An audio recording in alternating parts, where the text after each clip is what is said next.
Hi, I'm Perry Atkinson, General Manager here at theDove. Hey, check out our other videos and check out our website at theDove.us.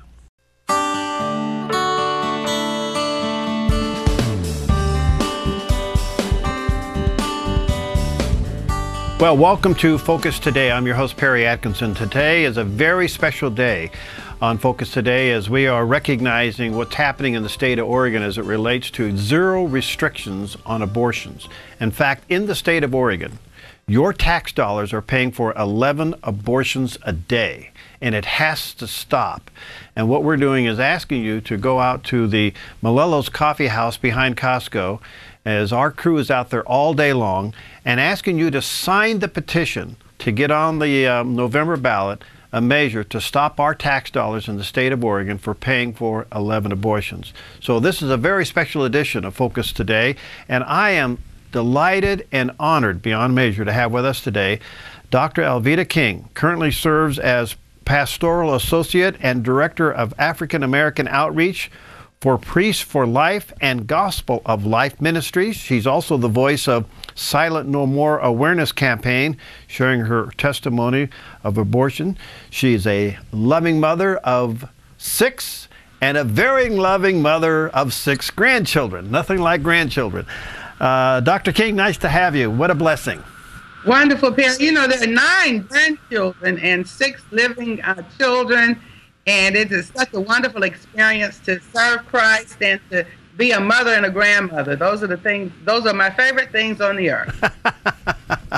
Well, that's great. Welcome. Listen, your own story is fascinating. Tell us your story about your birth.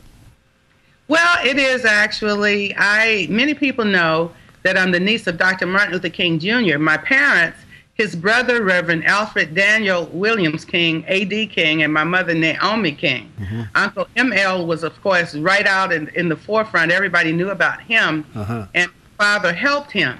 My parents conceived me in 1950, and it was right before they were married. They were engaged, but mother wanted to finish college first, and, of course, daddy, that was their plan.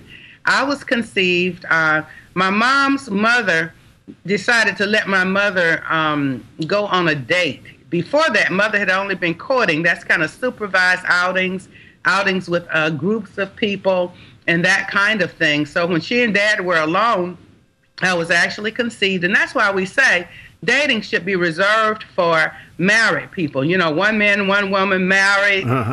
And dating means sexual intimacy along with all of the other fun that you can have getting to know and love someone. So anyway, I was conceived. Mother actually wanted to get a D&C, not a back alley abortion, no coat hangers. Abortion was illegal, but the Birth Control League then, which would become Planned Parenthood, was advertising a specific procedure for mysterious female ailments, which really aborted me. But they, my mother's mother, they went to their pastor, Reverend Martin Luther King Sr., and Daddy King says, no, you can't abort that baby. I saw her in a dream 3 years ago. She has bright skin and bright red hair, and she's going to bless many people. But Mama Bessie, my big Mama Bessie, listened to their pastor. My mother was a very obedient young woman, and she went along with that. She and my dad were married before I was born, and they had 5 children. Now, that was kind of a family secret, all of that, except Granddaddy often talked about having seen me in a dream. I ended up getting swept away in the free love movement, as it were. The baby boomers turned into Generation X, and everything was free love, do what you want to do in the 60s going into the 70s. And, of course, that was a serious challenge there. And I ended up having divorce, abortion, secret abortion, like that. My grandfather kept me from aborting a baby in the mid-70s, and I married the father of that child.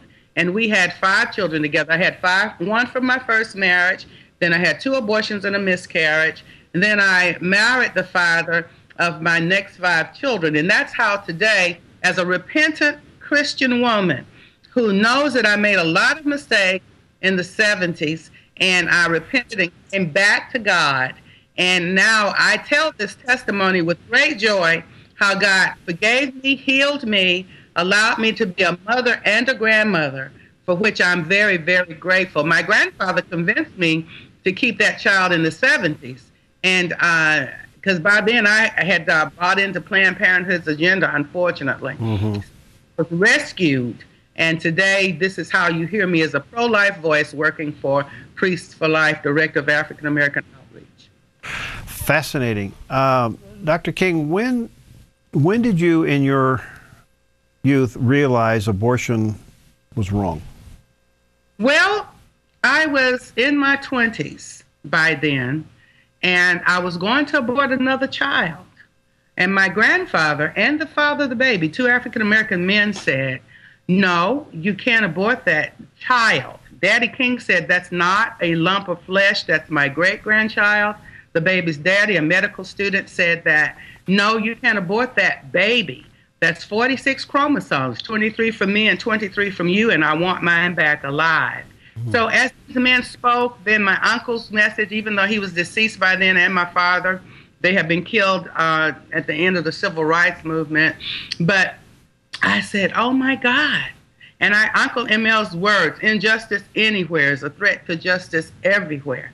And I realized that was a human being in the womb. And by then we had the early sonogram.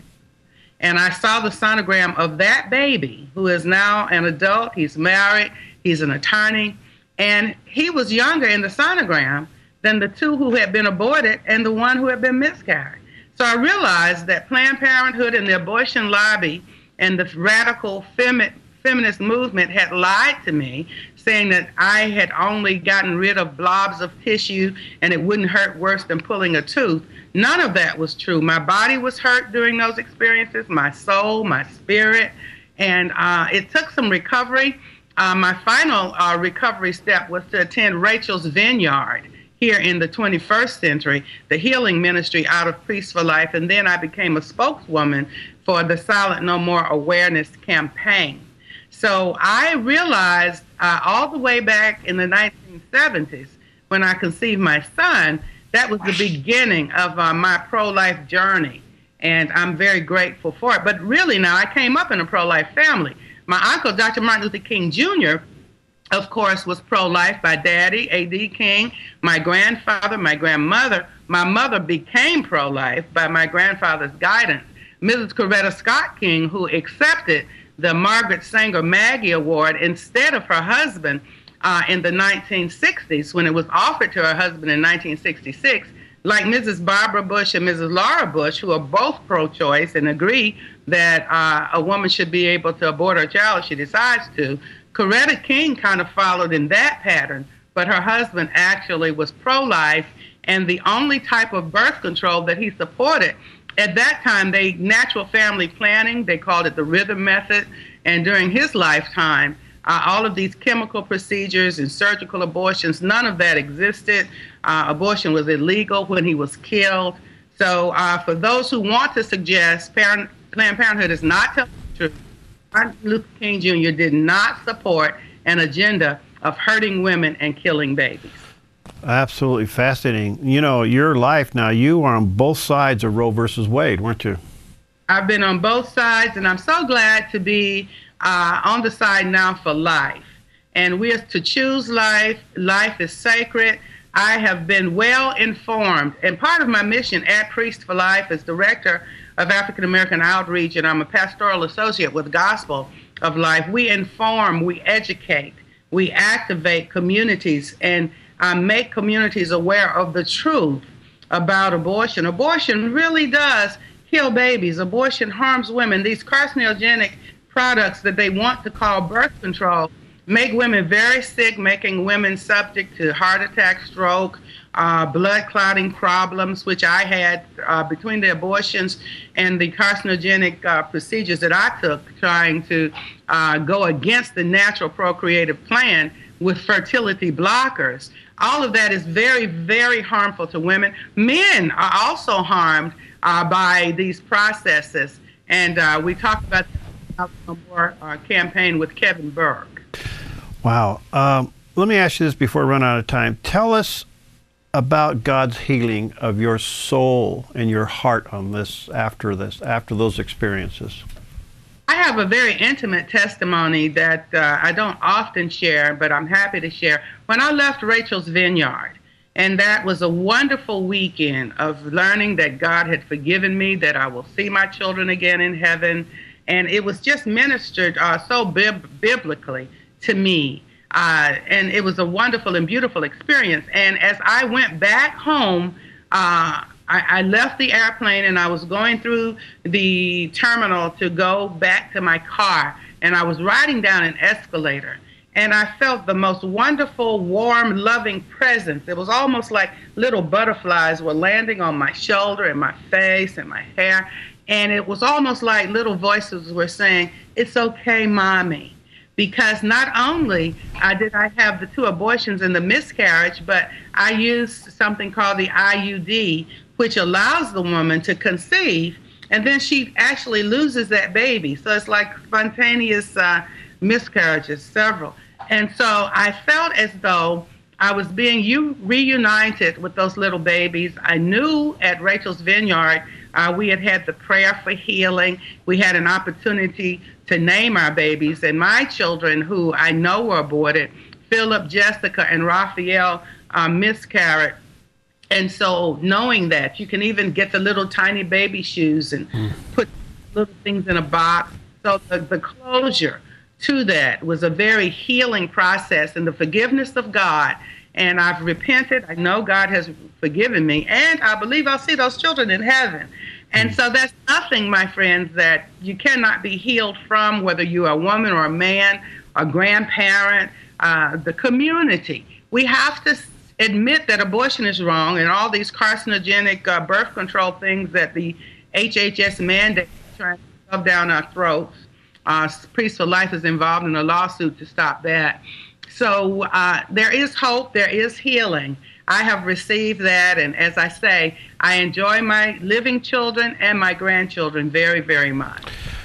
Well, Dr. King, you're an inspiration. Where can people get more information about your ministry?